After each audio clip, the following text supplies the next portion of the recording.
그 다음 걸 이제 교재를 잠깐만 보면서 교재에서 체크를 좀 하면서 가보도록 할게요. 여기서 먼저 발열 반응이라는 말을 먼저 체크 좀 하고 가십시다. 발열 반응. 여기서 체크. 열을 방출하는 반응. 열을 방출했어. 내보냈으니까 당연히 주위의 온도가 높아지겠죠. 흡열 반응을 보도록 할게요. 흡열 반응은 열을 흡수하는 반응이고, 그러니까 흡수한 만큼 어디서? 외부에서 내부로 들어왔으니까 외부, 그러니까 여기서 조심해야 돼. 문제상에서 뭐냐면, 예를 들게 흡열 반응을 보자. 흡열 반응에서는 온도가 올라간 거야, 내려간 거야? 올라갔지. 열을 가져 먹었잖아. 근데 주위로 따지면 어떻게 된 거야? 줄어든 거지. 야, 별건 아니고 내가 얘의 돈을 뺏었어. 그럼 나 돈의 양이 늘었지. 대신 얘 주위에 있는 얘는 돈이 줄었잖아. 이해됐을까? 아무것도 아니야. 그냥 들으면 아 그렇군. 대신 문제를 풀 때 반응물과 생성물에서의 열을, 온도를 얘기하는 것인지 주위의 온도를 얘기하는 것인지만 주의 깊게 봐주시면 실수할 건 없다라는 거. 오케이. 그래서 그래프는 이만큼 방출해서 나갔어요. 얘는 이만큼 흡수했어요. 그래프가 아까 나와 있는 그래프 그대로 가시면 되고, 자, 물질의 안정성과 에너지 관계라는 말이 나오는데, 여기서 물질의 안정성은 물질이 지닌, 바로 안정하다. 안정하다, 불안정하다라는 것은 딱 하나로 잡을 수 있어요. 안정하다, 불안정하다라는 것은 에너지로 판단할 수 있어요. 즉, 안정하다라는 건 에너지가 많다, 적다. 적다의 개념이야. 왜냐면 에너지는 열로 표현할 수 있고 운동 에너지로 표현할 수 있기 때문에 에너지가 많으면 생각해보자. 너희들 좀 조금 과격한 표현인데 돈이 없어. 어디 갈 데가 없잖아. 돈이 없으면 어디 나가서 뭐 차비도 없고 뭐 친구들하고 뭐 사 먹는 돈도 없으면 못 나가지. 근데 물을게. 말도 안 되지만 로또에 당첨이 됐어. 그래서 그냥 한 소소하게 한 100억 정도 당첨이 됐어. 대학 공부할래? 그치. 그리고 집에 갈래? 아니면 집을 하나 살래? 사야지. 그래도 너만 사면 안 되니까 아빠 엄마 살 집 하나 좀 해주고, 그다음에 조그맣게 건물 하나 조금 지어주고 사드리고, 그다음에 너는 저 강남에 뭐 타워팰리스 뭐 이런 데서 살아야지. 그러면서 집에 가만히 있을래? 아니면 쇼핑하고 맛있는 거 먹으러 돌아다닐래? 그쵸? 돈이라는 에너지가 있으면 가만히 있어. 계속 칠렐레 팔렐레 돌아다녀. 칠렐레 팔렐레 돌아다녀. 에너지가 많으면 에너지는 운동 에너지이기 때문에 운동 에너지는 2분의 1 mv제곱이거든. 그러니까 에너지가 많으면 속도가 빨라지는 거야. 잘 움직이는 거지.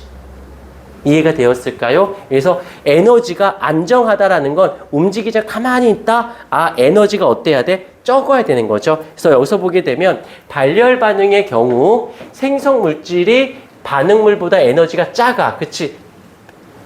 키워드만 잡을게요. 발열 반응은 생성 물질이 에너지가 작아. 그래서 안정해 라고 하는 거지. 그리고 흡열 반응은 안 해도 돼. 발열 반응은 생성물 쪽. 여기서 생성물의 에너지가 적으니까 안정한 거야. 흡열 반응은 그 반대로 해석해주면 되는 거니까 외우지 말고. 또 여기서 아까쯤에 내가 여기 헤더 나 좀 봐주세요. 여기에서는 에너지가 흡수니까 뜨거워지고 밖에는 주위는 차가워진다고 했었지. 이거를 고급 어휘로 고유명사를 만들어줄 거야. 그걸 뭐라고 부르냐면 얘를 반응계 주위라고 얘기합니다.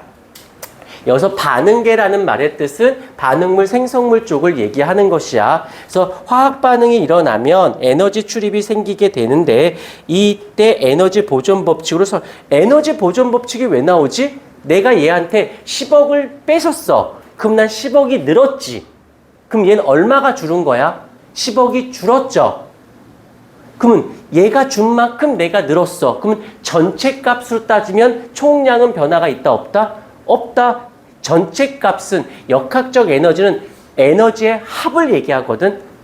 안 쓸게. 역학적 에너지는 에너지의 총합을 얘기해.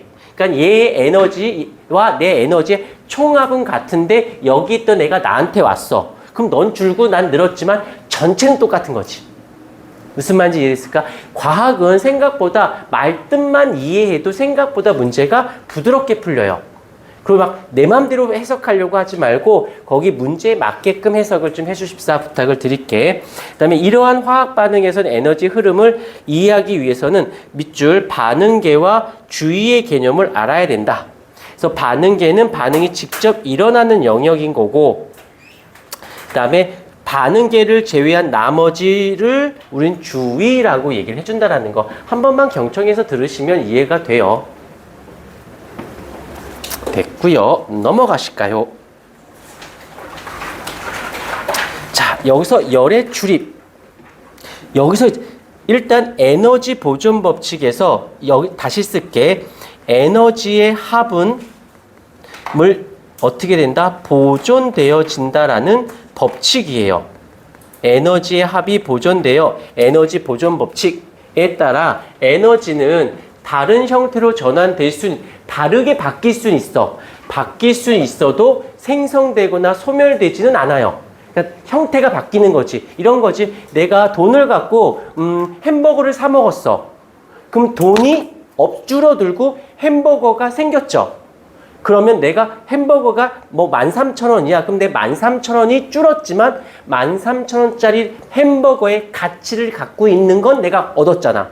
그럼 전체 값은 똑같아진 거지. 형태가 달라졌지 늘거나 줄지. 근데 만약에 내가 13,000원짜리를 돈을 주고 10,000원짜리 샀어. 그럼 뭐 한 거야? 눈탱이 맞은 거지.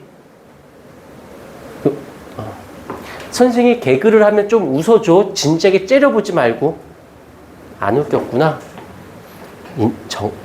정없는 것들. 자, 생성되거나 소멸되지 않고 형태만 바뀌어. 반응계의 에너지와 주위 에너지. 자, 이걸 한번 이그젠플로 해볼게. 반응계가 있어요. 반응계가 가지고 있는 에너지가, 자, 반응물이 가지고 있는 에너지가 100이었어. 자, 그런데 슝 가서 생성물이 가지고 있는 에너지가 80이 되었어요. 그리고 이 주위계가 100이었어. 근데 얘가 어떻게 됐어? 얼마만큼? 20만큼 방출을 했죠. 그래서 얘가 얼마가 됐어? 120이 되어졌어요. 그러면 반응하기 전의 것을 볼까? 전에 반응계에서는 얼마를 갖고 있었어? 100을 갖고 있었고, 주위는 얼마? 또한 100을 갖고 있었어요. 그런데 반응이 됐어. 그러면 이 반응계는 반응물과 생성물 다 포함한 걸 반응계라고 얘기해. 그럼 반응계에서는 얼마? 80이 됐어요. 그리고 주위는 어떻게 됐어? 120이 돼서 얘는 줄고 얘가 늘었어. 그럼 줄어든 값이 늘어난 값과 같고, 또한 전체 값은 등호가 된다는 뜻이야. 숨 쉰 거야. 그래서 둘이 합치면 값은 똑같아요 라는 말을 조금 어렵게 했다라는 거. 반응계와 주위계 에너지 변화, 화학 반응이 일어날 때 반응계가 에너지를 잃으면 주위는 얻었지. 끝난 거야. 반응계가 에너지를 얻었다면 주위는 그만큼 잃었을 거야 라고 한다는 거.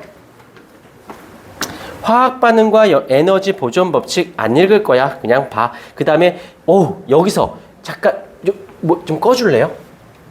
응. 버튼 좀 눌러줘.